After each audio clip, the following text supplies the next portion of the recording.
happen at the intersection of disciplines, and so trying to work to break down the traditional academic silos so that people can share students across units is also important. So one of the initiatives in that regard that I'm sure you've had more than your share of headaches is the new PhD process, the PhD tuition process.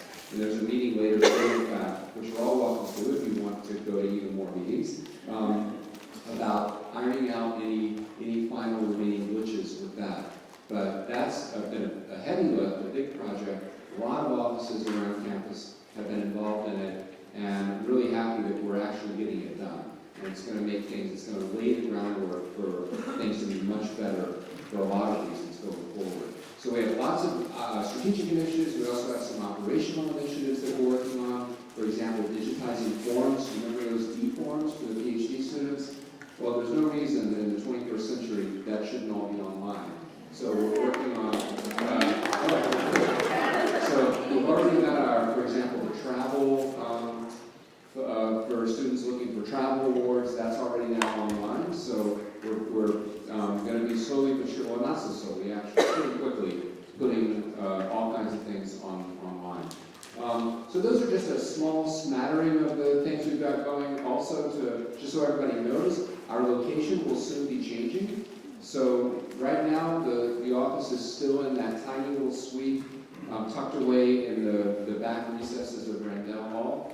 And we're going to be moving to the 3rd floor of Main. There's a new suite being created. It's going to be much more friendly to the graduate students. So happy to report that we will still be offering free pretzels, cookies, and coffee to the graduate students. I've never seen so many weary-eyed engineers in my life who come in, for the free coffee.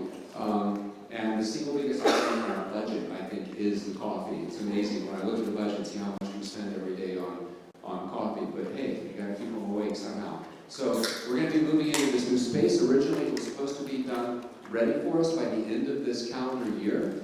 When I just recently asked the folks at facilities if we were still on schedule for it being done by the end of the year, they said, yes, of course, but remember, a year is it's a state of mind. It's a concept. It's like, are we talking, maybe the Jewish calendar, the Aztec calendar, so it will be by the end of the year. I just don't know what calendar year we're talking about. But seriously, hopefully, if not by the end of December, certainly by sometime in January, we'll be in our new suite, and we welcome you all to come by.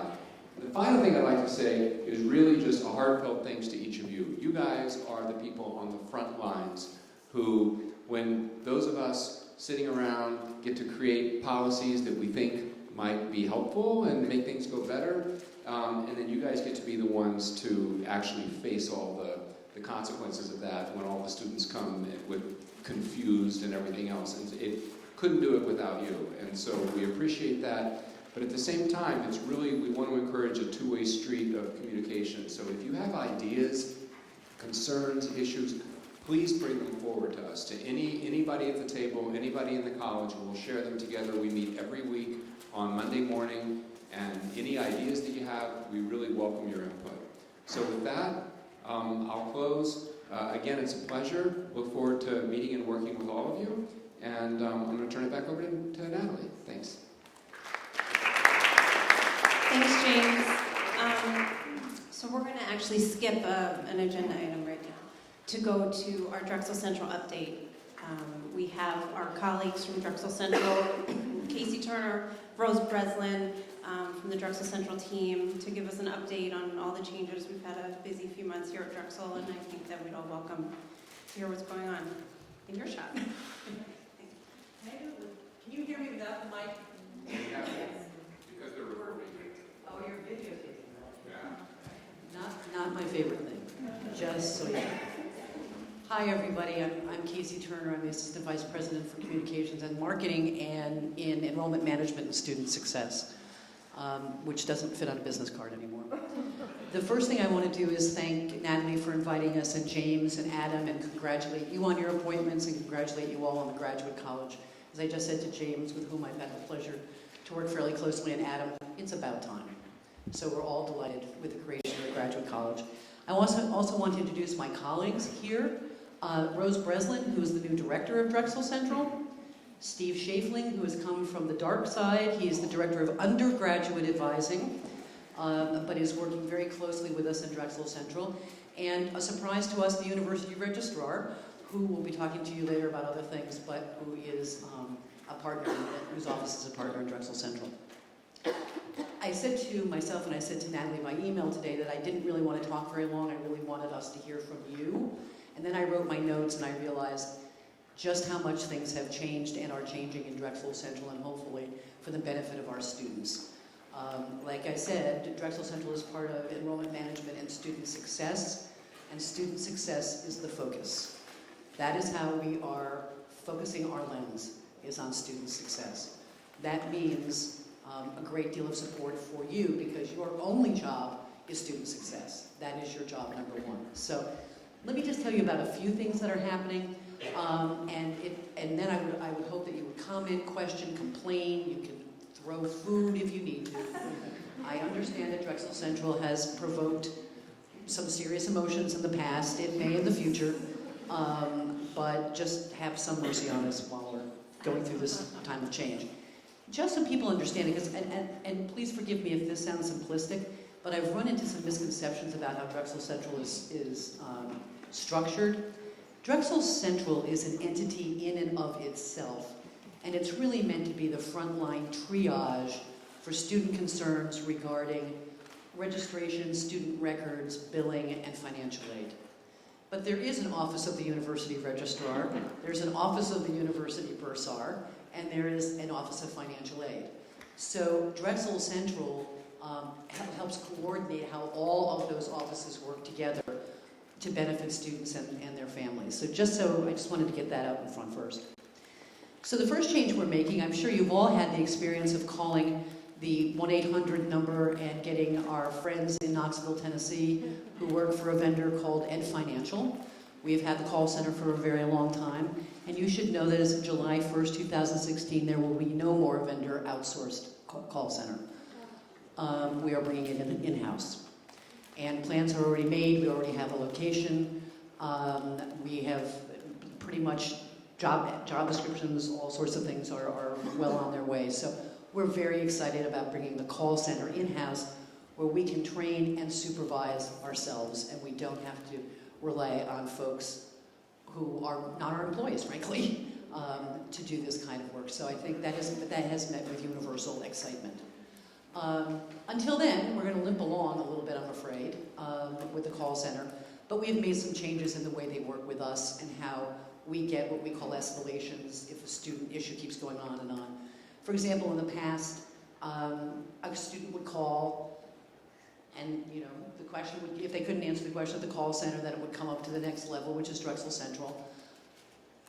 But if a student called a second time and a third time and a fourth time and a fifth time, it still just stayed at the call center. The call center would say, oh yeah, they're working on it at Drexel. They're working on it at Drexel. So that stopped. If a student ever calls more than once, it immediately comes to us and we immediately get to deal with it. So things don't languish in Knoxville for any length of time. What I'd like to say to you as graduate advisors is that if you have issues that need to be escalated and you right now you're pretty much attached to the call center and to a hotline, which I'm not going to talk about it at this minute, you can always escalate to me and to Rose and to Nick Perez, who is part of communications and marketing, but his client is Drexel Central. Nick has worked in financial aid for many years. So I can get those emails to Natalie, she can get them to you. And if you have an issue with a student that you don't think is being resolved, just get it to us. Okay? The other way to do it is to call Rose directly. We have had an advisor hotline, which we have not been able to successfully staff, and so we have not been able to get to you in a timely fashion. If you just punch in 6262, that's Rose's direct line. You will never get Rose, because Rose is crisis central. Rose has been here a long time and knows everything there is to know about financial aid and all sorts of other things. But we have a coordinator who picks up those phone messages every day, gets back, and will triage with you to figure out how we can help the student issue. So you can either email them to us or call 6262.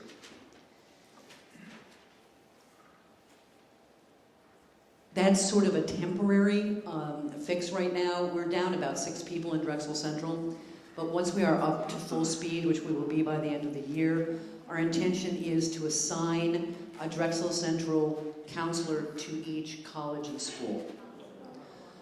You will have an email and a phone number, and you will be able to call directly to somebody who will be able to help you wherever you are.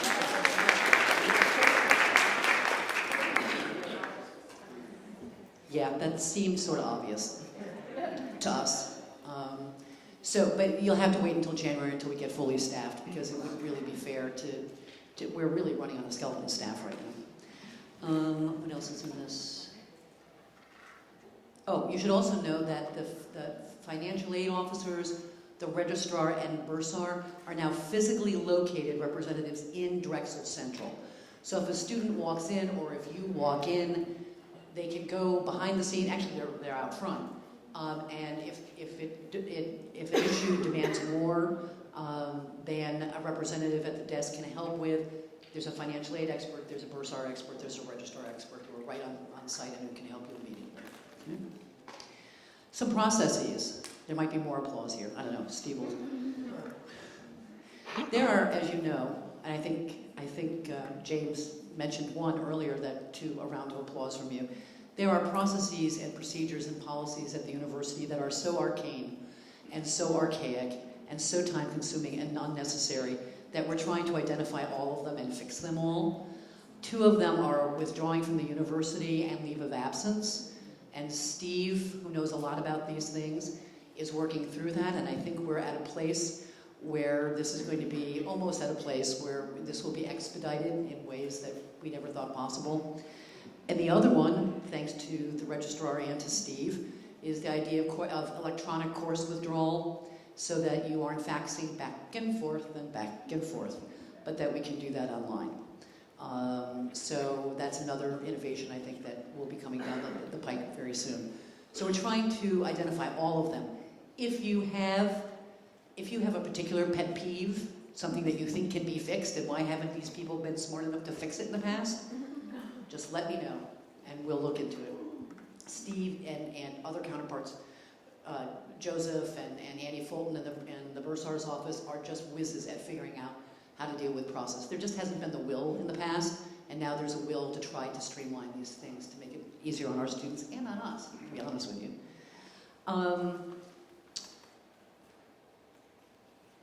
Some online resources. Next year, we're going to be in the process of completely redoing the Drexel Central website. It is probably the worst information architecture that I've ever seen in my years of working with the internet. It is impossible to find anything. It is simply not intuitive, and we're burning it down. We're burning it down and we're building it up again. It'll take a while. It's just horrible. So, in the meantime, we have this thing called, we have an Ask Drexel, as you know. That's the way you put through an email to the Right Now system. There's also a knowledge base that goes along with that. We're probably in the end going to get rid of that knowledge base, because nobody goes to knowledge bases anymore. They Google things. We want to make our website a website that can be Googled and you can get there from your Google. So we'll probably be taking that down in the next year as well. We're also going to be putting up, because it's a federal regulation, something called a Student Aid Handbook. It will cover graduate students as well as undergraduates, and it will talk all about the compliance issues with federal loans and that kind of thing. So that will go up sometime this fall. In terms of training, we're revamping our entire training process, the way we train people in Drexel Central. This will go along with training the new people for the new call center. One thing I didn't mention with the call center coming in-house is that we already have an in-house call center that supports admissions. I'm sure you call 1-800-ENROLL at Drexel, right? No, 1-800-DREXEL2, or whatever it is. No, it's enroll at Drexel, that's the email address. We already have a very, very good one, a well-trained one, that serves admissions issues. We're going to make the Drexel Central one a mirror image. It's going to be supervised by the same guy who supervises the admissions one.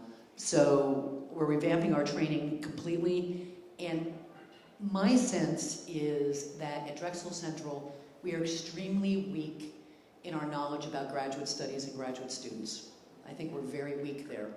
So we will be asking for your assistance and others to help us build our training program for Drexel Central representatives as well as the call center.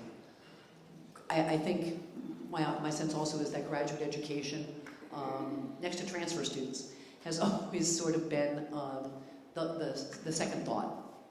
And we don't want it to be, and I know that James and Adam and nobody else wants it to be, or the president, but we want it to be forefront in people's minds. So I hope you don't mind if we come a call in asking you for your help in building our training program going forward.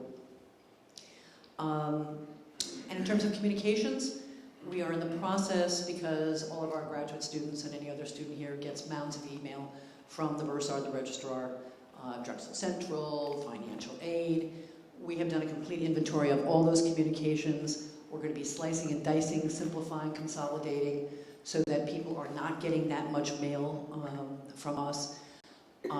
We are also going to be, there's a project in the works to use Drexel One much more heavily as a communications hub for our students. As you know, students don't read emails, unless I understand they come from you. I understand an advisor email usually gets opened faster than anybody else's. But using Drexel One as the communications hub so that they know where to go always for information. So that process, that's going on. We're also, and I think this is really sort of important, we have a tendency to tell students they've done something wrong without having told them how to do it right, and then it's too late. They've done something wrong, but we didn't tell them what to do. So as we go through our audit of all of our communications, we want to be much more proactive in looking at those hotspots, saying, now is the time to do X, and if you don't do X, Y is going to happen to you. And we don't do that very well, and we have to start doing that much, much better. That's a not too brief update, but I know all those details are meaningful to you in your professional lives because they affect your students. And so now I'm going to open it up and ask you if you have any questions, complaints, ideas, suggestions, whatever, and all four of us can answer them, and if we can't, we'll get back to you. Anybody? Yes. For enrollment management, they're supposed to be moving Slate? And I was just wondering, I don't know much about it yet, but I think that there's supposed to be some kind of student management or applicant management system involved with Slate, and I was just wondering, is there any updates on when Slate's going to be live for the graduate admissions process? I wish I could give you a definite answer. I do know something about Slate. It's supposedly to be up and running by the end of this year. A lot of that will depend on personnel power. There is a tremendous amount of programming involved with Slate. It is working well on the undergraduate side right now, or reasonably well with the bugs that you'd expect as you're implementing a new CRM. But it really is going to be just a person power issue. But it is on the docket to get up and running now. I mean, to really move ahead.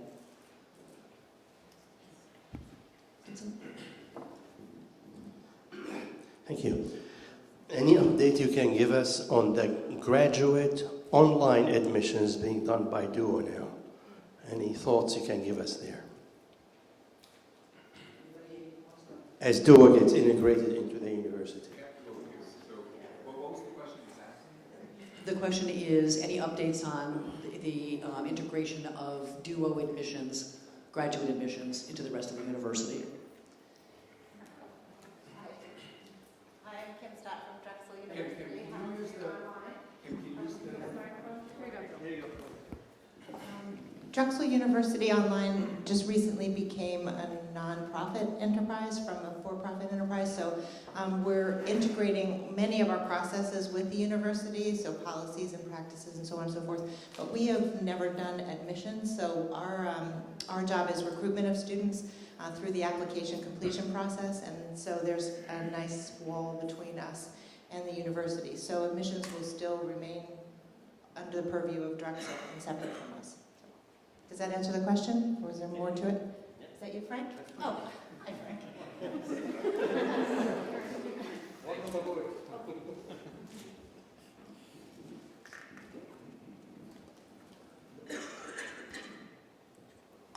Thank you very much for offering help to graduate students. Sometimes you may receive call for help from graduate students which are not characteristic of undergraduate students, and in those cases, sometimes it's good always to coordinate and CC the email to the graduate advisor. For example, one of the cases we are dealing with, we offer a PhD admission to student, offer all financial aid, but the student is living in a country where applying for a visa needs Washington, D.C. in the loop. So just yesterday, we knew that the student finally was granted a visa. He was in Penn. He went back to home country for vacation. He just granted a visa to come back yesterday, and his advisor very, very much like him to fly in here to start his research now. So he's in the midstream of a term and try to start. And so I think that he's trying to call every office on what to do. And in any case, in those cases like that, it may be helpful to refer them all back to the advisor of the department so that there is some coordination. That's a great idea. Absolutely. And some cases are much more complex than others, and that sounds like a complex one. I love that you're going to be revamping a lot of things, and I've actually loved Drexel Central whenever I needed them throughout the process of the change. They were very, very helpful to us in the School of Education.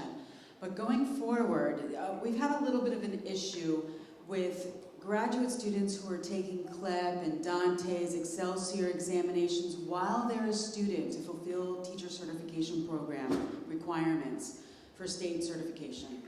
And what happens, and since we have everybody here at the table, we really need to take a look at this.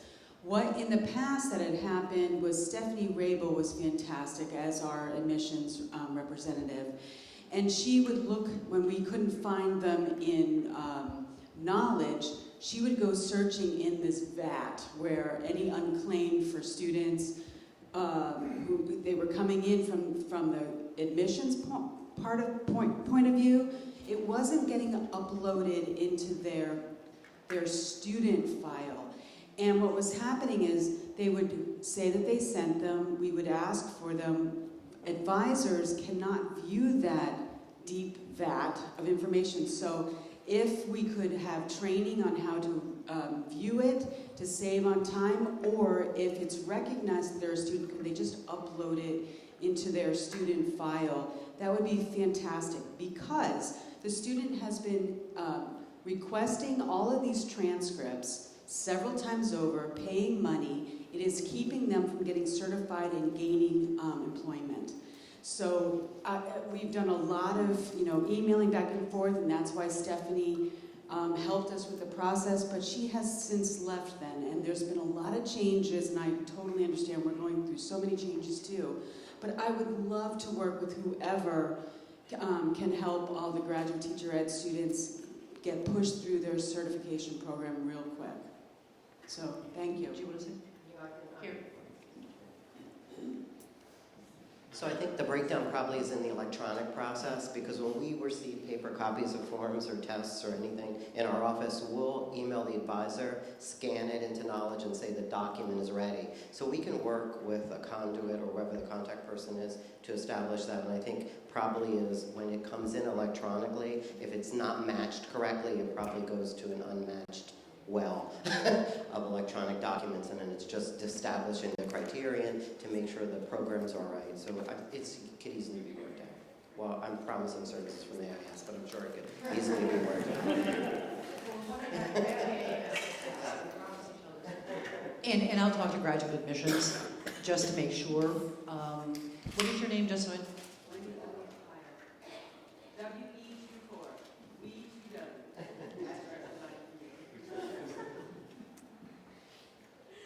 Let me follow up with that in graduate admissions. Okay? Thanks for raising it.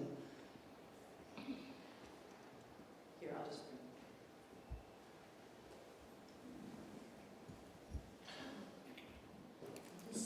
not to be picky, but it has been a point of contention for me a couple times.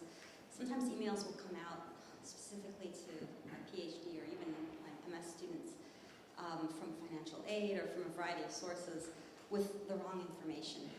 And that's fine. Mistakes happen. It's not a big deal. But there's never a rectifying email to come out and say, hey, look, yeah, you're not a part of this population. Sorry you received this email. And the issue with that is it's just an efficiency thing. So if I find out about it, and then I go to Drexel Central and find out if it was a mistake or something, I'll email my population, it's no problem. But half the time, multiple students have gone to Drexel Central in the meantime to find out, why did I get this? What does this mean? So in terms of the one-to-many as opposed to many-to-many, it would be helpful if we knew what kind of communications were going out to our student bodies sometimes like that. And also, if there is a mistake, it would be really nice for the right office to sort of say, hey, don't worry, sorry you got this in error. It would prevent probably hours of time, your time at Drexel Central, as well as my time when I finally figure it out, and then follow up with some kind of, hey, don't worry, email from my groups. So that's just one thing I noticed. You're absolutely right. It happened a week ago. No one corrected it. Well, I don't really know who the population necessarily was that received it, but yeah, there was a correction. It was a bill issue, a billing issue. Maybe on their bill, but nobody received the email except from me to say, don't worry about this issue. Right. And we are trying to, you raise a very valid point. You're absolutely right. And we're trying very hard to make sure, this is the way I put it in our senior leadership meeting the other day. Before EMSS was created, everybody was in a silo. And so people sent their stuff, you know, and nobody knew what the other hand was doing. Now as we're trying to integrate it all so that the left and the right hand and feet and the nose and the ears know what's going on, you begin to realize all of the intersections that didn't exist before, and that if you push this button, 45 other things happen that you didn't know were going to happen. So please do be patient, but you're absolutely right. Any mistakes should be corrected. We have to make sure that our data is correct and that we send the right things to the right people. We don't want to be sending things to graduate students about their, you know, sophomore merit aid not being, you know, whatever. And we want to make sure that we're absolutely accurate. What I ask you to do, if you see anything like that that comes from anywhere, please get it to me as soon as possible. Just send it to me and we'll get it rectified if we don't know. Because we really, really do want to be accurate. It makes us look stupid. And we shouldn't look stupid. And I don't mean just me and Drexel Central, we all participate in not looking good. Any other questions or suggestions? You've had some great ones, so thank you. No? Well, thank you all for being such an attentive audience. We really appreciate it. Any suggestions you have to improve the kind of service that Drexel Central and its associated offices are providing to graduate students, to you, to anyone, please don't ever hesitate to pick up the phone or email me so that we can work on those suggestions. Thanks so much. We really appreciate it.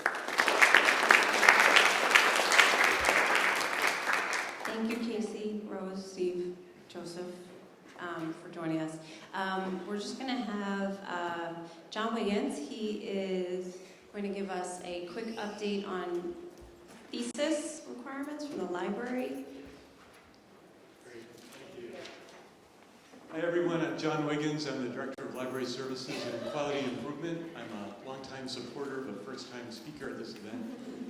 We usually have a university archivist speak, and that position is open at the moment, so I'm just filling in. I'm here to give you just a quick summary for some of the requirements for those folks who have graduate students who are completing theses and dissertations that follow the thesis format manual and result in someone coming to the library with their graduate college completion form for us to sign off. So I'll be really quick. These requirements apply most programs across campus. If there are folks here who are advisors in DUCOM or public health, you might recognize that you do something a little bit different. We're happy to hear from you and confirm what that process is. And by the way, so you don't have to take a lot of notes, I'll just mention that our website that shares this information is library.drexel.edu libreoflibreservices.org/thesis, and that's for both theses and dissertations. And our email address is libthesis@drexel.edu. And that's all one word, like library and thesis together, libthesis. So there are basically two requirements that people need to observe. For PhD students, one requirement is providing us a print 100% cotton copy that we bind for them. And that's because still print is the best way to preserve knowledge that history has shown us so far, although we're still working on the electronic part of that to see if we can convert over.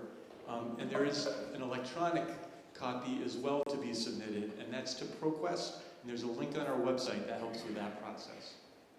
And we take a copy of that electronic copy and we also share it through Drexel's repository IDEA. That's how we help expose Drexel scholarship to the world and help collect and preserve our own works here so that people can reflect back on the progress we've made as an institution.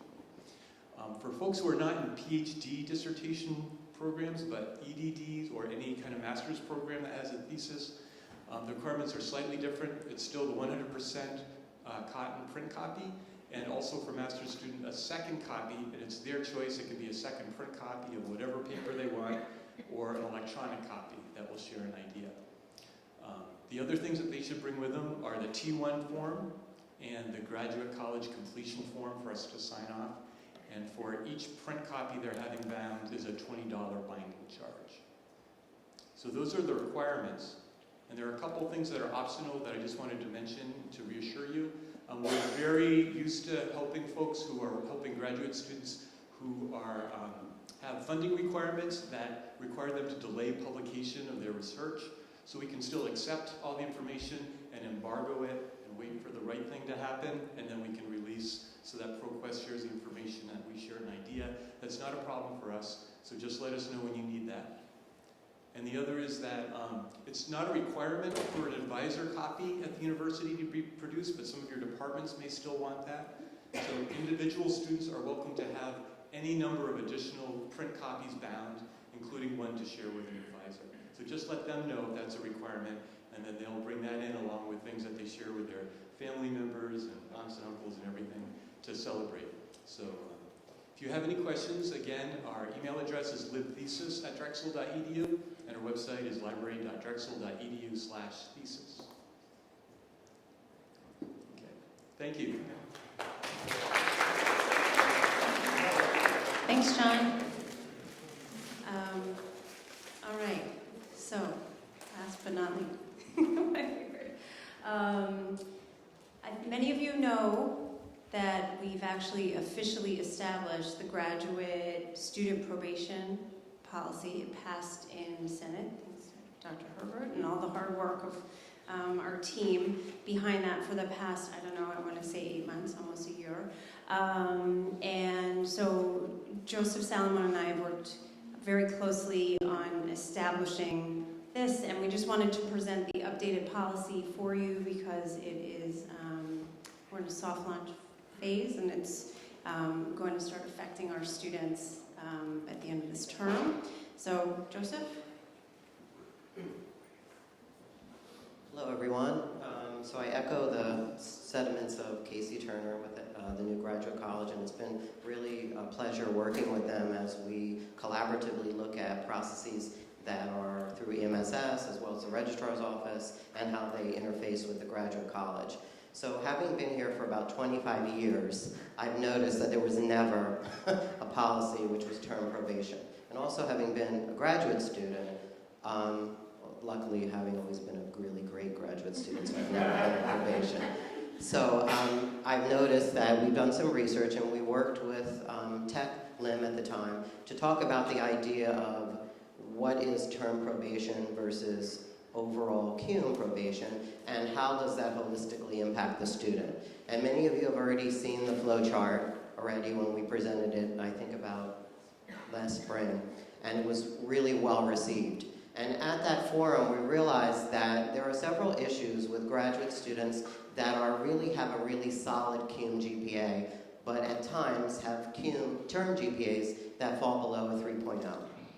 And those students sometimes get missed on the radar, and then when it's too late, the student could have accumulated an abundance of 40 85 credits, even more. They're very, very close at the cusp of a 3.0, and they run the risk of not graduating with a 3.0 and subsequently maybe in an issue where they're not eligible for financial aid unless they're repeating coursework, but they might not be eligible to repeat coursework. So these are some of the scenarios that went into these discussions. So I'm happy to report that we've done the preliminary testing, and as of summer, there were roughly about 50 students that had very, very solid cum GPAs, but their term GPAs were below a 3.0. Now these are good students, they just need some coaching and advising, they could probably do well the next couple of terms, but it's just, to them, they're like, I have a 3.6, I have a 3.5, I'm okay. And then a couple of terms keep chipping away at that, and then suddenly they find themselves at the cusp of the 3.0, and then the next term, they're dismissed, and they run issues with an abundance of credits. They also run satisfactory academic progress. We all remember SAP. So when we first started doing SAP calculations and working collaboratively with financial aid, we realized that SAP looked like the bad guy in town. And SAP suddenly came in and said, we're not giving out financial aid, these students run the risk. And then it was like, well, wait a minute, I'm okay probation-wise. And then we logically decided that the probation policy is not equitable to the SAP policy. So I'm not speaking for financial aid. There are a couple financial aid folks here. So Jen, correct me if I'm wrong. So I will say that a SAP policy and an academic standing policy need to be equitable. So one should not be, more egregious or far strict than the other, so that a student doesn't feel like they're in a catch-22. So going back to that, we've actually were in the probation war room a couple of days, like a week ago, and we went through all of the scenarios of probation, and we logically will probably be sending it out. We have the finalized copy. I don't have it now, because I'd really like to establish all of the codes so that each of you know that at any one time, you'll be able to run a report on students who are holistically, have never been on probation, have always been in good standing, could have been on probation and returned to good standing at one time in their academic career, or could have been dismissed and then returned to good standing. So when you're asked to present these reports, how many students in your college have ever been on probation? How many students have been dismissed and reinstated and are in good standing as a result of previously being dismissed? You'll be able to, to easily run those reports. So that's a good idea for you to understand, and also from an advising standpoint, you'll be able to see the students that may need extra resources. So just to add another layer to this, we're also working collaboratively with the provost office and the graduate college to look at some of the academic policies that could aid in academic standing. And some of them are, well, number one, the first one that comes to mind is the repeat policy. So our repeat policy is pretty much very, I wouldn't say that if I had to repeat a course, it doesn't really help a student. So we're really looking at the idea of what repeating a course means, what grades are associated with it, the number of times a student is allowed to do it, and that as a prescriptive remedy for those that are dismissed. So that this way we have an arsenal of sorts of resources that will really help students that are on probation so that you can advise appropriately by saying, well, you need to repeat this course. When you repeat it, it'll take the higher of the grades. We're looking at all the policies, and interestingly enough, ACRA, which is the American Association of Collegiate Registrars and Admissions Officers, recently just did a national survey, and they found best practices in industry. And we're going to use these as benchmarks in establishment of the policy, and we're going to work on probably that for 16, 17. Some other things that are coming down the pipe are also the dropout policy. I know this has been like probably 5 years in the making, but we are eventually, and actually in 16, 17, going to change the policy for dropout to 1 week. So this is something that we're going to be working on this year. So these are some of the things that are going to be happening, because as a 10-week term, if you're already entering into a course at the 20% of the course, you have the ability to just go right on the web and register, and you've already missed almost 20% of the coursework. So these are some of the things as we start thinking, or if there's other policies or procedures that you feel that would aid this or are not actually in conjunction with this, then by all means, please contact Natalie, and we can work collaboratively together. Because I really want to make sure that when we worked on this, it wasn't to do any harm to the student. It was really to help the student, to get these students that are really have high GPAs cum-wise and get them on the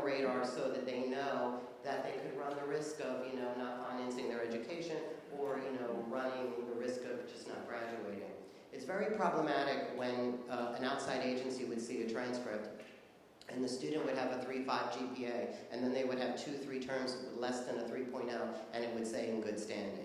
So I got many questions about that, which is kind of what started the ball rolling. And in fairness, maybe the policy was in place for a time when it didn't really matter, or maybe our students were doing really well. I can't vouch for that, but I will say that these are really good students. They just need to be counseled appropriately. So any student that falls below a 3.0 is automatically going to go on probation. So that has not changed. So it's term and cum. And the good thing is, even when we ran this report over the summer, just as a test, there were only 50. So those are the students that can require outreach. The students that are very close to a cusp of a 3.0 are the ones that may require additional outreach, because they could easily drop, and at that point, some of them, their credit ranges were in upwards of 45. So as we start to get closer to graduation, it becomes increasingly difficult to do prescriptive remedies that involve billing and financial aid to ensure that the student will progress. And in addition, we really want to make sure that satisfactory academic progress through financial aid is compliant. So we've started the rule set. That has been put in the system. We've just updated the final flow chart. I'm just writing down all of the original codes, and then you'll be able to do that. We're now working with the graduate college to make sure all of the Hyperion reports that are run for academic standing have the right codes, are generating the correct letters, and as stated, this is not to penalize the student, this is to help the student. And also, it's also to make us look like, we actually have rigorous accredited programs, and we're actually producing our transcripts that are in line with academic integrity. So, everyone, is, I'm sure, on board with that.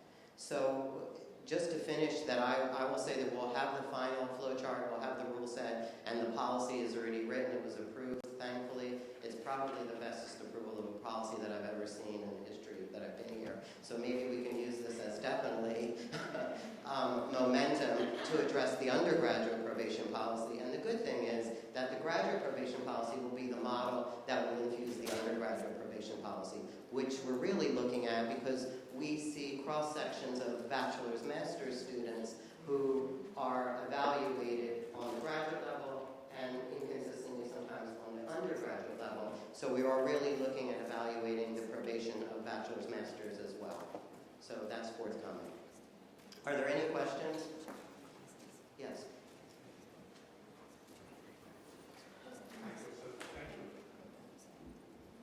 Thank you very much. This is a great improvement. I would like to bring to your attention one of the issues that I voiced in this room earlier, that is with regard to part-time master students. In engineering, we have a group of part-time master students. They are current engineers in Boeing, Lockheed Martin, Pico, and other company pay for them to come back to get a master's degree.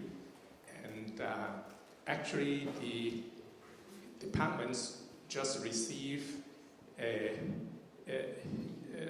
request from the provost's office and ask us what are our plans in the next several years to increase our master enrollment, and part-time master students, paying customers, is the group that we are trying to grow also.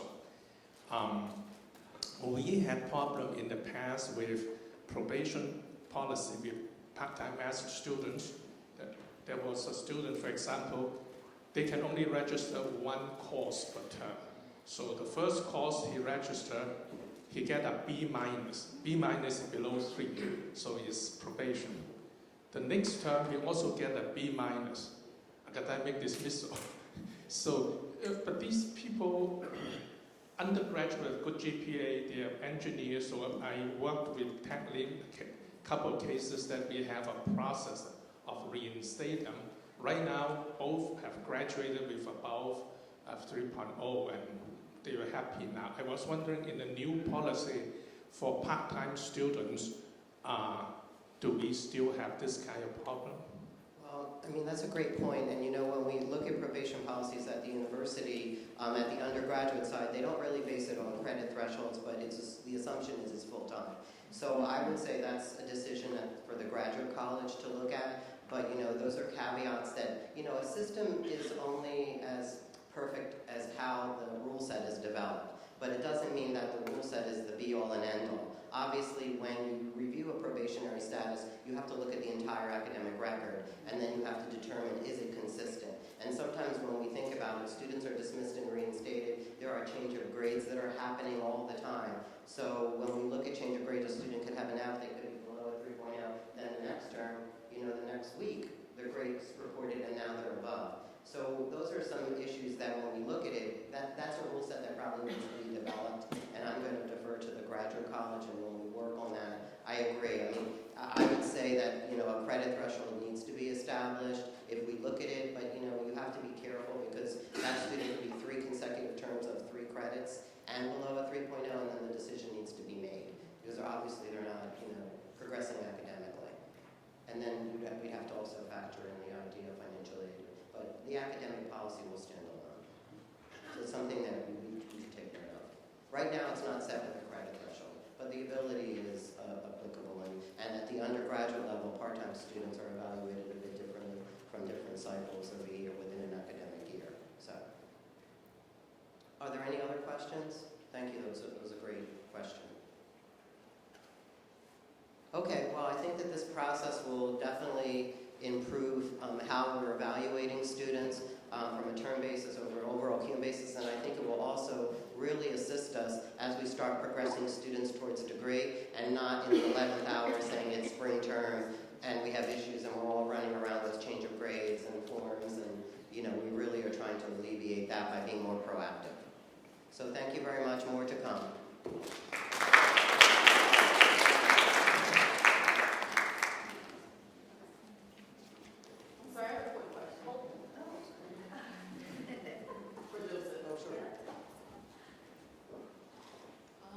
Any updates on the ability to clear our students via Drexel One?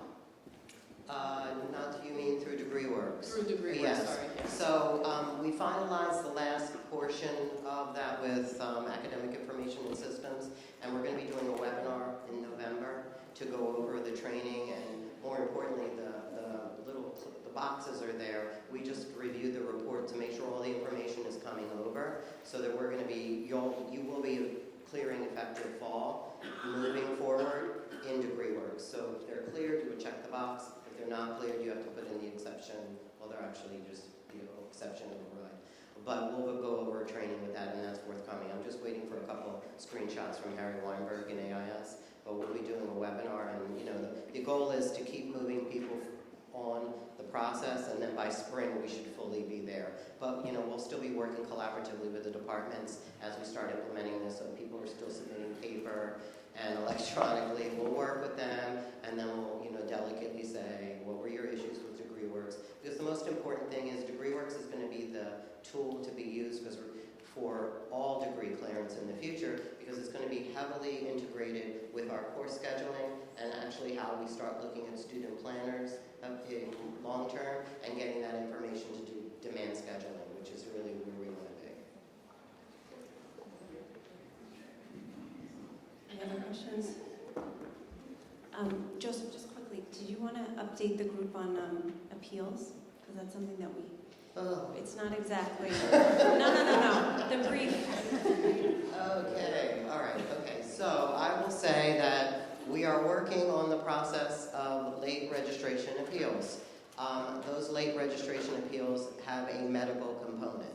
So having just started this process since June, and I've said this to other people, I feel like I've aged 20 years just since June working on medical appeals. So we're actually working on the process to make sure how information is received, if it's also compliant with the Office of General Counsel. We're not violating HIPAA. That's the medical side of it. Futuristically, this process for both undergraduates and graduates will be developed in a system-wide solution where students will request it via some type of self-service application. They will take a quiz. It will tell them basically what they're trying to do, and then it will say this does qualify or this does not qualify. Your appeal will be advanced appropriately. Then we will have a committee format for the medical appeals, of which there's undergraduate, graduate representation, Office of General Counsel, a variety of folks, so that when the final decision is made, it's signed off and the student knows exactly what the decision is, and they don't have to sit there and wonder, who do I go to next if I don't really like this decision? And that's being vetted right now appropriately. Some of the obstacles that we've been challenged with is what we've done in the past, what we're trying to do in the future, and bridging those two so that there's no disruption to the student. We also really want to make sure that this is an equitable process for the student, and every student has due process, which has not always happened in the past. I can contest on the undergraduate side. I can't truly contest on the graduate side. But undergraduates, in some cases, were not given due process. We really want to make sure that everyone has the right to appeal. What the decision is may not be what the student wants or likes, but nonetheless, the student had the option of going through an appeal process where it was vetted appropriately. So we're also looking at the idea of formulating this so that there's consistency across divisions, like I said, undergraduate and graduate. And right now we're working on the rule sets that are in line with some of the best practices that other institutions do with a late registration. We don't want to confuse this with grade appeals, because when we start thinking about academic appeals such as a grade appeal, I'm having an issue with my faculty member and I'm contesting grades. That's an academic decision. It's through the instructor, the college, the provost office, the graduate college, and somehow they become really amorphous. And usually if a student has a late registration appeal and no action is taken on it, then a grade is assigned, then it becomes a grade appeal, when it was really a late registration appeal that turned into a grade appeal because the student got an F, the student never attended. We're also working with loans, repayments, and collections, our division that outreaches to students when they don't pay their bills, etc., to mitigate some of the correspondences that are sent to students that have never attended. So we've sent out correspondences to students that have never attended. We know they didn't attend, and then we're asking them to pay money. So that's not been a good situation, and we really want to make sure, because all of those students that may not have attended may want to come back, and now they may never come back, or they may tell other students, that relatives, etc., don't go to Drexel because they try to bill you for courses you never attended. So we really want to make sure that all of these conduits and processes that fit nicely together have been evaluated appropriately. So right now we're in the final stages, and we're meeting, like I said, with the Office of General Counsel on Friday to determine what type of medical documentation we should even be receiving, and also what the proper protocol is to store such documentation, and that documentation, where it should be housed, which departments. We're also working with the Office of Disability Services, and we're also working with the Health Center with Annette Molyneux and Netler Smith, and they've been very wonderful with assisting us in best guidance and practices that really work well. So the end goal is that every student will have due process. We will evaluate things appropriately. We will make sure that academic decisions are independent from billing and financial decisions. So if a decision is made, it may or may not relate, or actually the outcome may be that the student will owe money, or the student may have issues with loans, etc. But the decision is that the record is separate from the administrative processes, and sometimes that's been entangled. So we really want to make sure that decisions are made in the best interest of, number one, the student, also the institution by protecting us, and allowing the student to understand that this is a final decision. Students can always appeal, but at least we've done the due diligence appropriately. I know that was very long-winded, but it's been a very, very long process, and hopefully by next year, I will say we'll be in the initial stages of the development of thinking of the self-service application, because we really want the student to initiate the requests themselves. They should not be working through advisors, and they should, advisors should be representing students in cases like this. We need the testimonials of the students, and the student has the ability to do it. Okay, so more to come with that.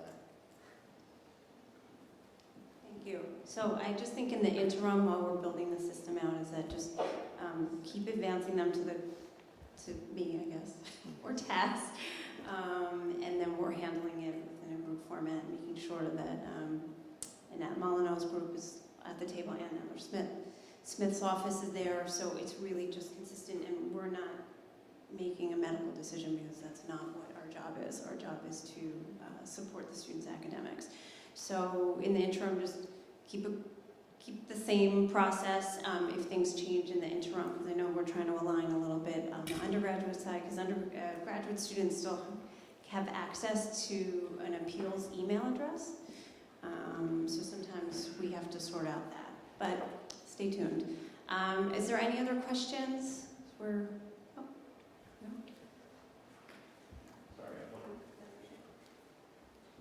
One quick question, going back to the graduate probation policy update, and related to the point you just made, Joseph, about not wanting to leave a bad taste in students' mouths. This may be a stupid question, but since a student could end with a term cum of lower than 3.0, I assume it'll be built into the policy that they won't be put on probation their final term.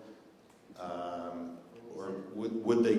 So they could graduate with a cumulative GPA of 3.0, but their term cum could be below a 3.0, and obviously, institutional advancement would prefer, I would guess, that they're not on probation. And we have a lot of those issues in the current process, but it's usually, like I say, an evaluation of the entire record, and sometimes that result may have been for other actions that were not corrected with grade changes. So if that ever happens, obviously, we don't also want a student to be graduated and dismissed or other negative notations, because we want them to succeed, and those notations, especially if they're going on to other schools like medical or law school, are very very important. right, like I work for the College of Computing and Informatics, and we welcome back a lot of students for postmaster certificates.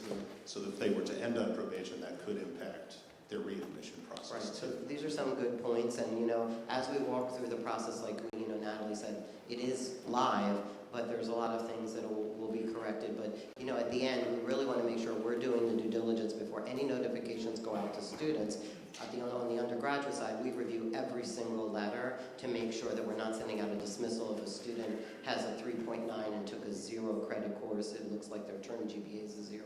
There's things that we can fix to make sure that everything is okay before any communications or correspondences go out, and especially on the transcript. Awesome, thanks. And you're quite welcome. Just a short question. In the old days, we had a master student, and by the time he's about to graduate, somehow his GPA is below 3, but his credits are okay because his credits are okay, but his GPA is slightly below 3. So in those cases, a much older graduate advisor advised me that this student take an undergraduate music course and get a high GPA, and his total GPA is about 3, and he graduates. So I was because right now the GPA is a student status, is graduate student. He pay graduate student tuition, but he can take undergraduate courses and boost his GPA. I was wondering, if we are basing things on GPA, do we also look at what kind of courses they're taking? Well, from my experiences, when we also outreach to everyone, and we work with the graduate college and previously with graduate studies. At the time of graduation, we're really very in tune with the GPAs. So we run reports, we'll outreach to Taz, we'll outreach to Natalie, we'll have discussions. So there was something that was created, which was the 2.8 if you previously went from another, and your overall GPA. So in that case, I would not recommend students to be taking undergraduate courses to raise their GPA, and especially if financially it is here. Financially, it is huge. Because the idea is you're getting aid towards courses which progress you towards a degree. And we've had issues, and I'm not saying, so thank you for raising that. And that was the whole basis of the creation of this policy, was we've had students that were at 2.99, and they were told just take other graduate courses to raise your GPA in order to get a 3.0. But the problem is, once you've completed all your degree requirements, you will not be able to get any financial aid for those courses if they are not progressing you towards degree. Now that you can repeat a course, and I'm not going too far in the financial aid world, but you can repeat a course, and that's why we're really looking at other policies so that students don't find themselves in those situations where a decision could have been made that a course could have been repeated, which would allow that student not to end up in that situation. But right now, we're really not at that point, so we have to look at every single record independently and associated to the policy, and that's the graduate college's job, to look at it and make sure that we're not penalizing the student inappropriately. And we work collaboratively with them to ensure that when we're auditing it, if there's any other issues, before we send out an email, we really want to make sure that we know the whole case. So thank you. Thank you. Any other questions? All right. Well, thank you for joining us. We'll see you next meeting, December 10th. We have a location. Oh, we're going to be over in LeBeau. Right, in Jerry Hall.